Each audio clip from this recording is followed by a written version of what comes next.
Okay, Palette 3 Pro unboxing. Slowly, slowly. Suction going. Oh, there we go. Manual. Getting started guide. Get some stickers. That's good. Stickers are always good. Put those over there. Thank you. Thank you, Mosaic.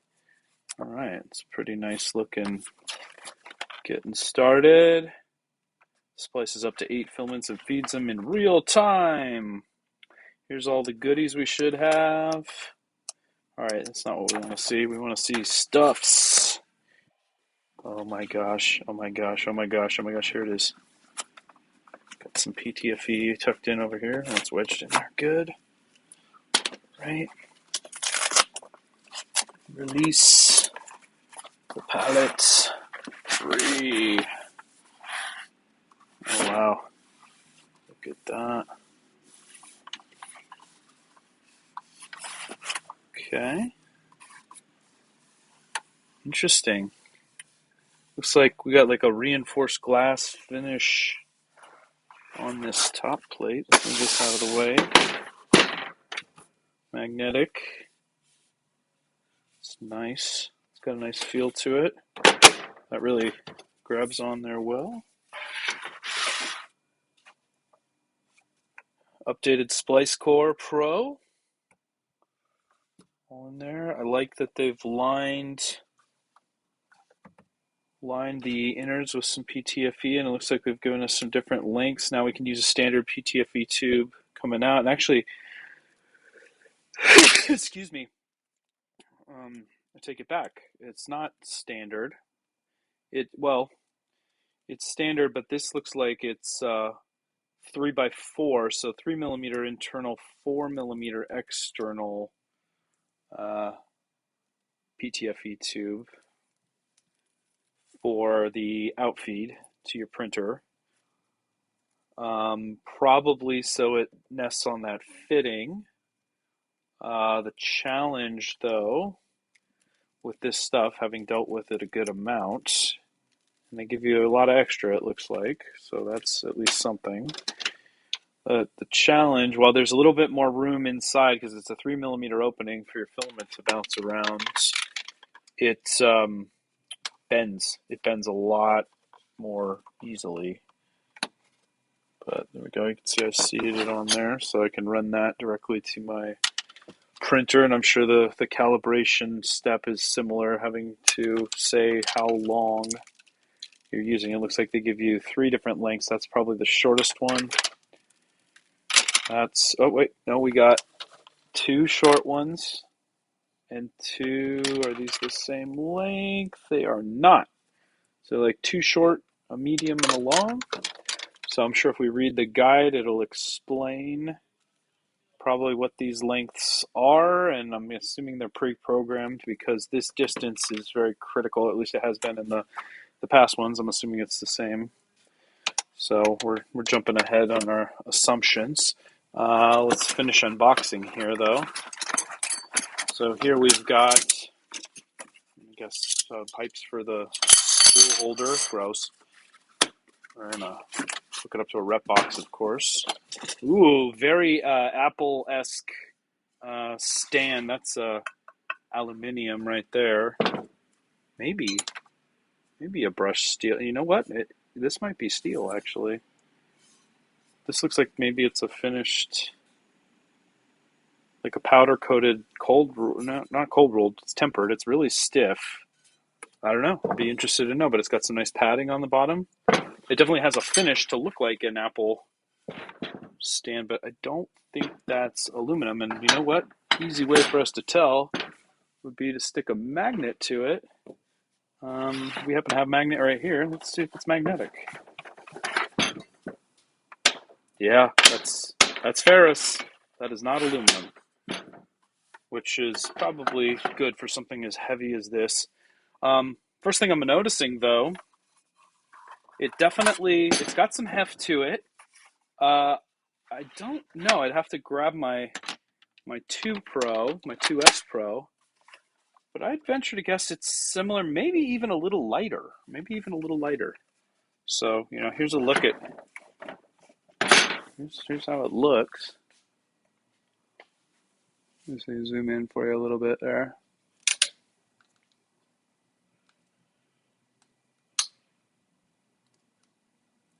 Crummy camera work. There we go. Good. Let's see what else is in the box. We have all the wires. Maybe not all the wires. Looks like some extra splice core liners. This is the, look at that. That's a fancy little USB thumb drive. These are the little Velcro pads to attach to your printer. And a handy dandy little star drive, Torx like security with the hole in it and everything. That's fancy. They really don't want you getting in there, but then they give you the tool, so maybe they do. I don't know. I'm not sure what that's for yet. And then, yep, we got our power supply here with all of our standard outlet styles. European, UK, I believe. I think this is Australia. And correct me if I'm wrong. Shout out Australia. And we got our good old US of A prongs on there, non-grounded. Not sure if it really needs to be, but just a note. And lastly, frames. We got little injection molded frames for the filament holder. And I'm gonna guess we'll just do a little bit of this. Not reading directions here, so you know. And it looks like they've done. We've got 2 press bits on the bottom. It's got some keyholes on it, so you could, looks like you could wall mount it. If that's the case, I'm guessing you go like this, and then this would go through the arbor of your spools. And you have different alignment things, so you can, it's reversible. So they have one mold, clever design. First I was thinking they were doing a flange roller, but these are designed, looks like, to run through the arbor. So whether you're going like this, and then feeding 4 and 4. So, you know, that'll work. Never been a big fan of this design, obviously. I'm a bit biased, but, you know, having to unload all 4, or if like you need to get to the one in the middle, you have to take the ones out, so it's not a good swap out, which is why, you know, the RepVLOG uses a flange style design. But obviously, if you want the old tried and true, make sure it's holding, that will do. All right, that's the unbox. I guess it's time to hook it up to a printer and see what it can do. Okay, moment of truth. Time to give it the old pluggy.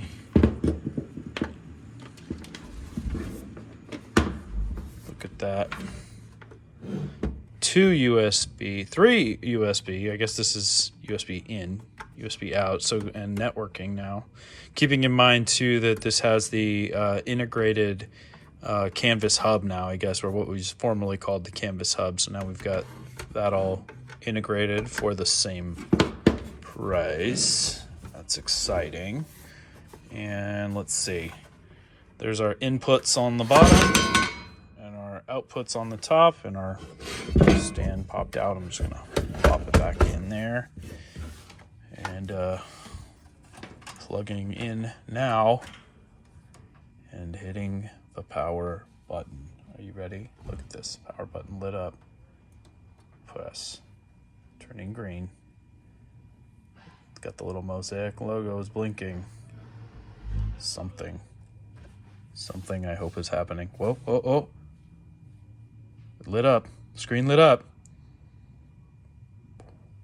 We have logo. We have logo. Booting. So apparently it boots about as fast as Windows 97. It's just good, but it's booting. It's booting. It's probably thinking maybe this is, you know, the first time it's doing its own, you know, like I'm alive. I'm sure it's trying to understand its purpose, its existence. It's thinking. Let's open this up, see if anything is moving on the inside. Nothing yet. You can see me, Reflecto. I'll hide down here behind this place. Oh my gosh, something happened. Did you see that? Look at that. We have white. We have white screen. Welcome to Palette. 8 filaments combine and feed into your 3D printer. Palette 3 Pro takes your builds to a whole new level. I sure hope so. Start. Palette 3 Pro privacy policy. I bet that's a enthralling read, and a terms of service. We're going to do what everybody's going to do here, and of course read thoroughly through. Yeah, right. Accept. We got to connect to the internet. Okay. With network connection, Palette can download updates directly, find the best calibration preset for your printer, and link to Canvas. That sounds awesome. I would like to see that. Okay. We're going to do some Wi-Fi's. Rep Shop 24. You don't get to see my password here. It's very top secret, if I can remember it.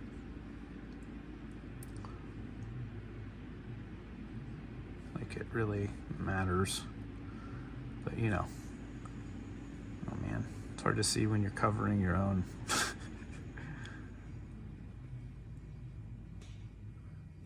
That, and then there's a bunch of numbers, and then of course I, you know, obfuscate it with this, and then I could triple hash it, and then there, it's thinking, it's trying to connect to the Wi-Fi's, maybe. Oh, it turned green. This is checking for updates. So far, I'm liking this experience. Oh, firmware update, okay. Please check for latest firmware at mm3d.co/firmware. We may have introduced critical updates while Palette was on its way to you. Okay, so update, looks like our only choice is to update via USB. So I'll go get my computer and we'll try that. Okay, so this was a fun one. I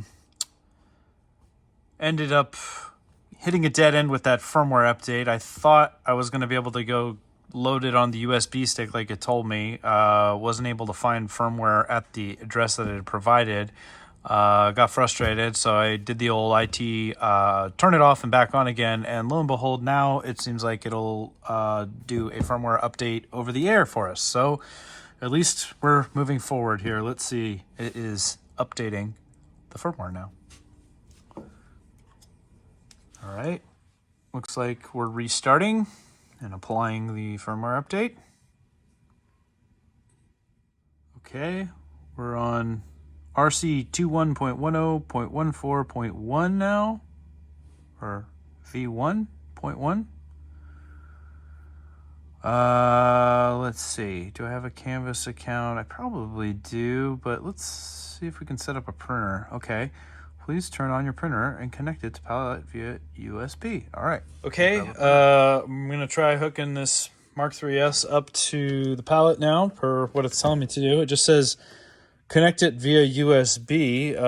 You'll notice on the side here, we've got different types of USB connection. I'm going to assume that it means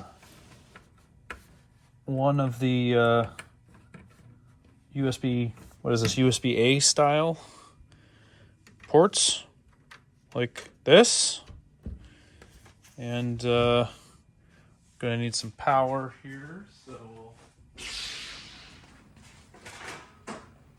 grab a power cord, plug in the Prusa as well. I guess we'll see what happens when we fire this up. Okay, powering on the Prusa.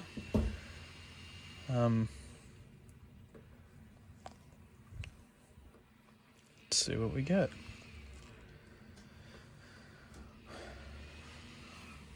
Turned on my printer.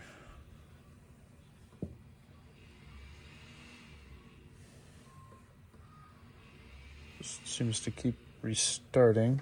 Let's unplug that. Okay, powered on.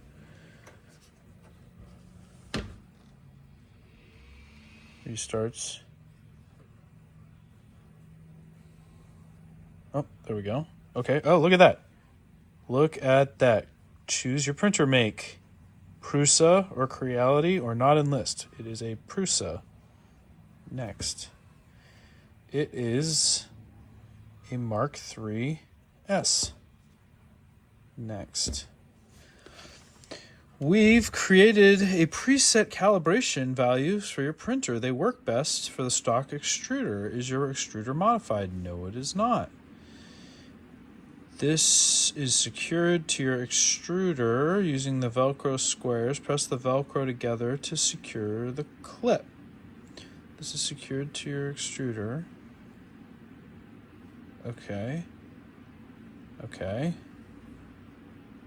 Attach guide tube clip. All right.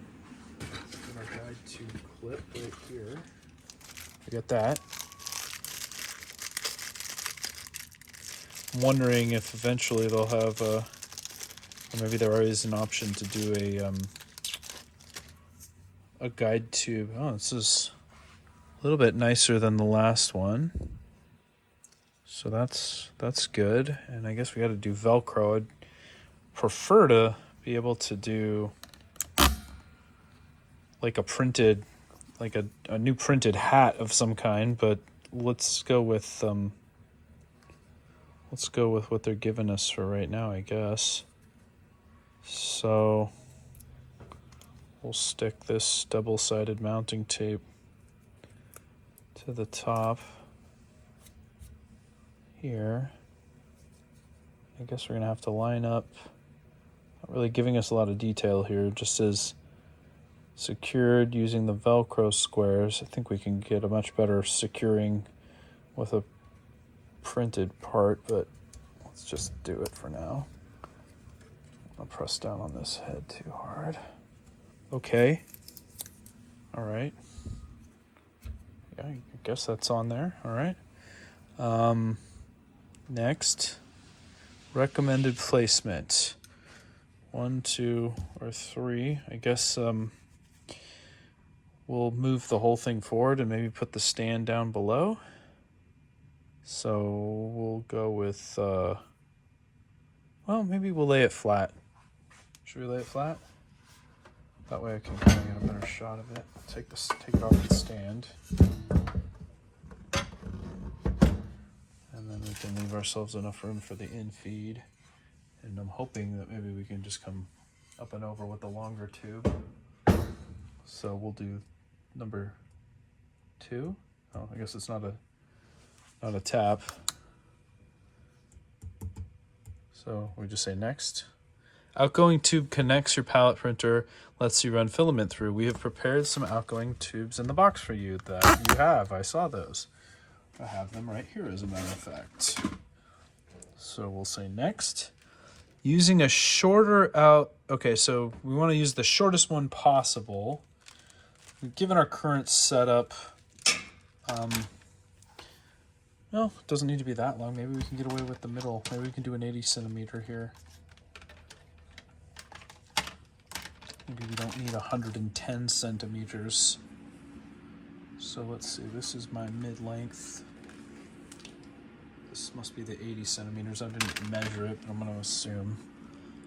And we're going to push it through and connect it to that fitting there. Okay.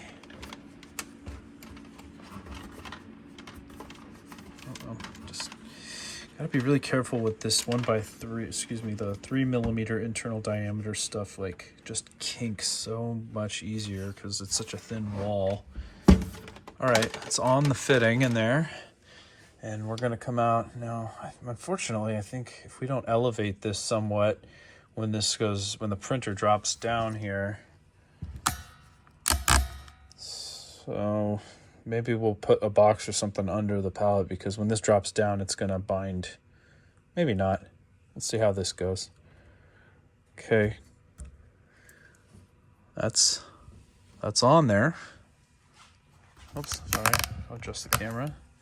So there's just a little press fit, and it looks like there's some kind of release in here, but basically I just press fitted on there, and it's aimed to go in. You know, we could probably just shift this forward like this,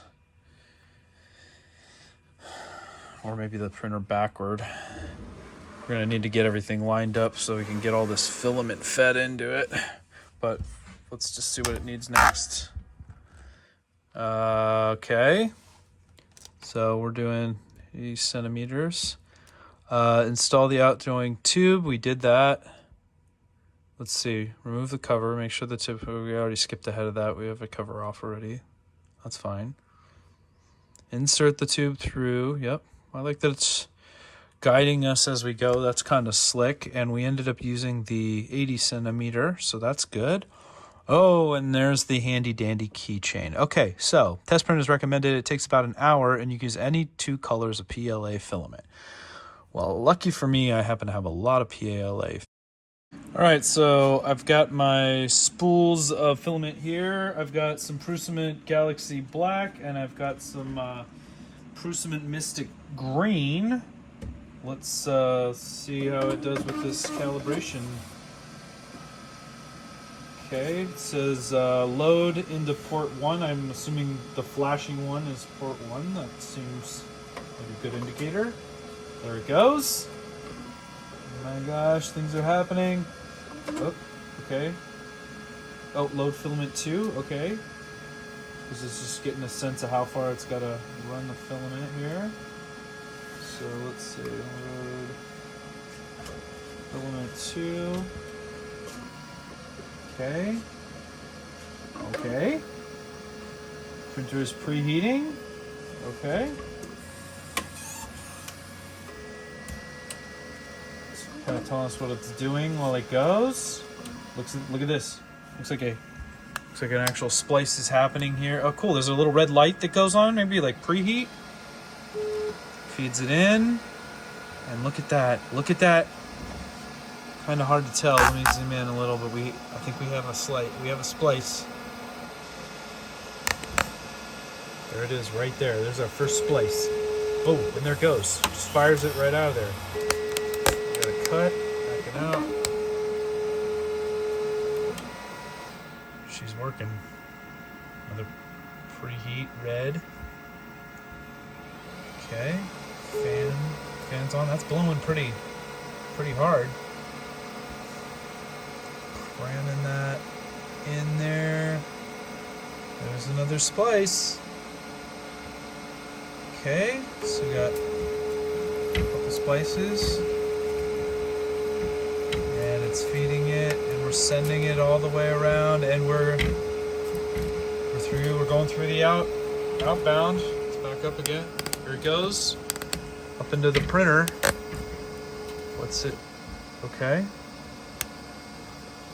Okay, it says feed extruder. Do not load the filament all the way into the extruder. Feed the filament until you get the printer's extruder gear just grips the filament.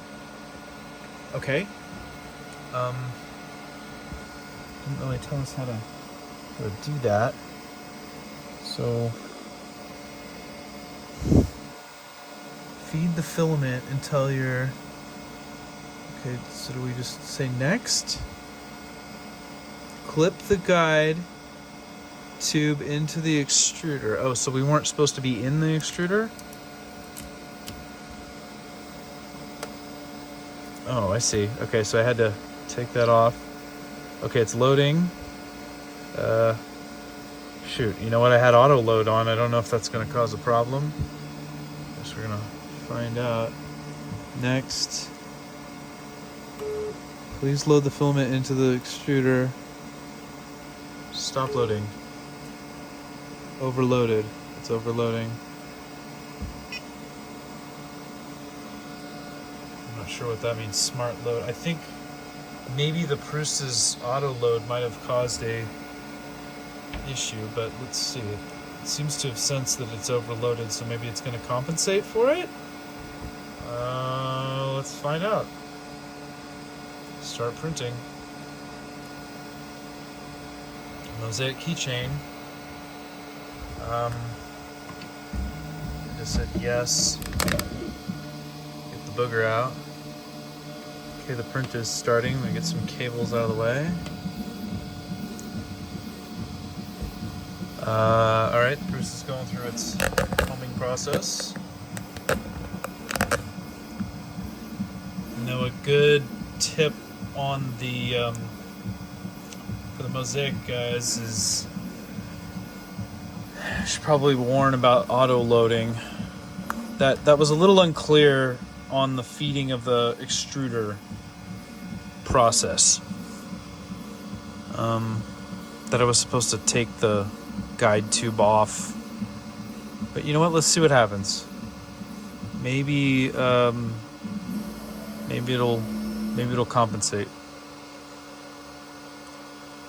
So I wonder what it's thinking about the purge line. Hoping it accommodates or compensates for the purge line. And okay, well, it's sending the data. So it's obviously sending G-code from the palette directly to the printer. So that's nice. That's new from what I'm used to. I was always using the palette 2 in accessory mode. And it's laying down our first layer.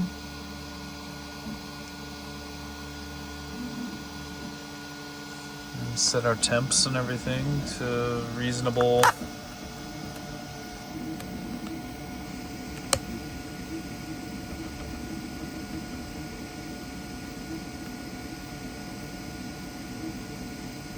Oh, okay. That's right. So it's going to do the outline in black, and then I guess we'll see if it's able to do its purge.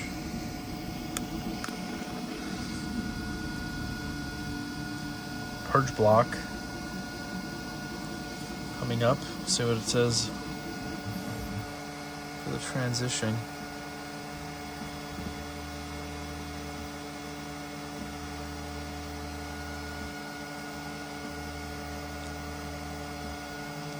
I mean, not the cleanest setup here with the wiring and whatnot, but obviously can, oh, here we go. Got another splice happening. Come up with a new setup. Oh, and we're printing our purge block. Our prime, no, our purge block. Isn't that right?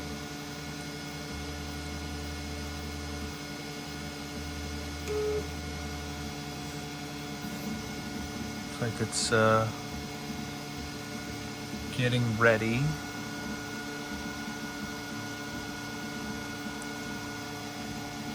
To do a color change, maybe?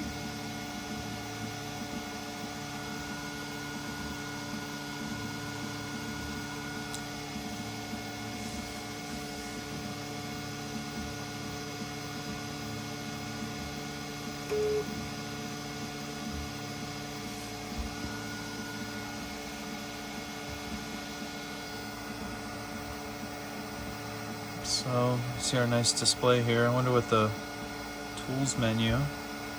Oh, this is interesting. It'll tell us about our pings. We haven't had any pings yet. Time remaining, 1 hour. 2 out of 5 splices. Some stats. That's good.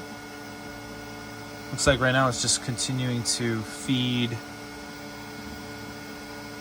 So once it senses it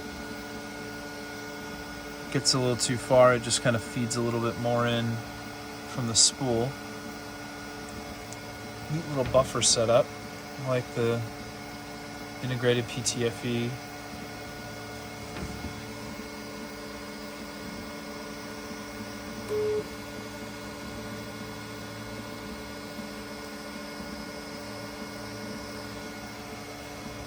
Scroll wheel is pretty sensitive, so I guess it knows exactly. I have a hard time telling exactly how it knows.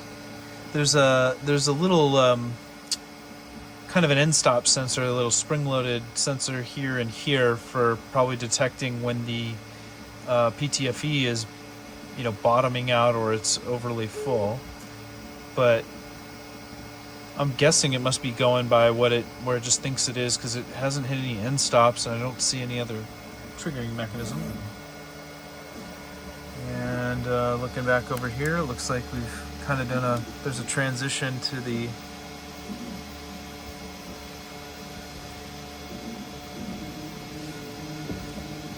other color. I'm not sure how much it's supposed to be, but it's definitely transitioned to the green. Mystic green.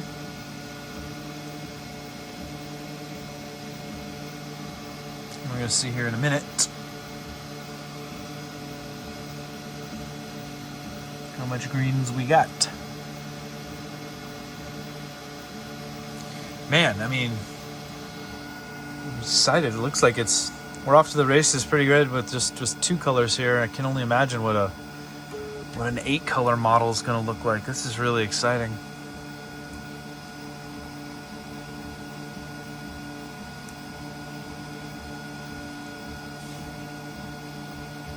We'll check back in a second here. Definitely see we got our 2 colors there, and it's purging to go to the next color switch. Oh, hold on, sorry for the shaky camera work. It's purging, and we got another splice happening here. So it doesn't tell us which color it's feeding. Oh, there we go. We can see though, it just fed. And we're doing another splice here. We're changing back over to green, Mystic Green.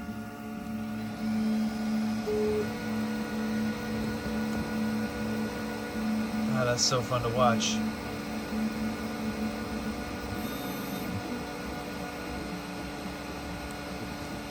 And looking back over here, you can see that the transition definitely took about halfway, transition back over.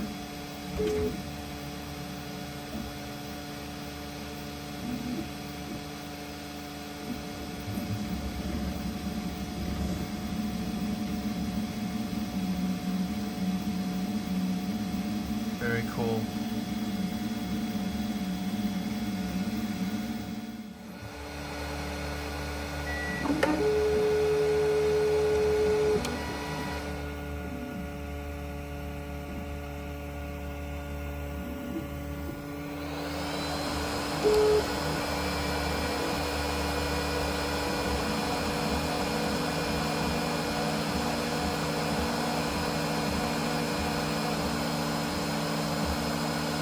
There's 9 minutes left, and the palette's turned itself off because it's finished splicing. It's only, I guess, 5 splices on this calibration, but it's just running out what's left in the tube here, and you can see that's the last of it. And we're just about done.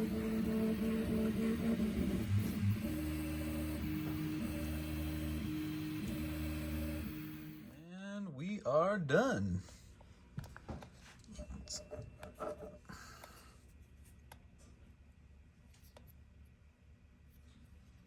There we are. That's the keychain. This is the size of the purge block.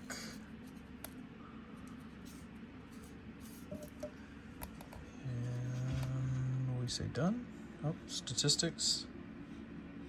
Pings, couple pongs. How was the print? Great. Okay, so first thoughts on the Palette 3 Pro after unboxing and calibrating. When I got it out and I first tried to do the firmware update process, you kind of saw I hit a little bit of a snag. No big deal. It was a little bit weird that it was directing me to the website for a USB firmware update when there was nowhere to actually get that firmware. I think that's easily handled with an update. A restart of the unit seemed to fix it by just powering it off and back on again. Seemed to let the networking kick in and enable the over-the-air update, which was good. The touchscreen, honestly, was a little bit fussy for me. I don't know if that's a hardware issue or what. It was a little bit of a bummer on that front, but you know, it did respond. It just wasn't quite as responsive as I think we're accustomed to in this day and age. So something for them to look at there. I did have a couple of instances where, and this was on me, I was loading in some filament that was sitting out for a while. The ends were brittle, and the first couple of attempts, it cracked off inside the track. There's some tight turns inside the path for the palette. And obviously, if you've got brittle filament, that's not gonna work. So garbage in, garbage out. I blame myself for that one, but I think maybe some pointers that Mosaic could do could include would be, say, like snip off, you know, so much of the ends or filament, just something to give you a better odds of success, or at least tell you like, hey, if you're, you know, when you're loading this thing, make sure you're not able to snap the ends off. Like make sure you have a little bend in your ductility in your PLA before you start. But again, that's you know, that's making sure you've got good filament that you're loading in.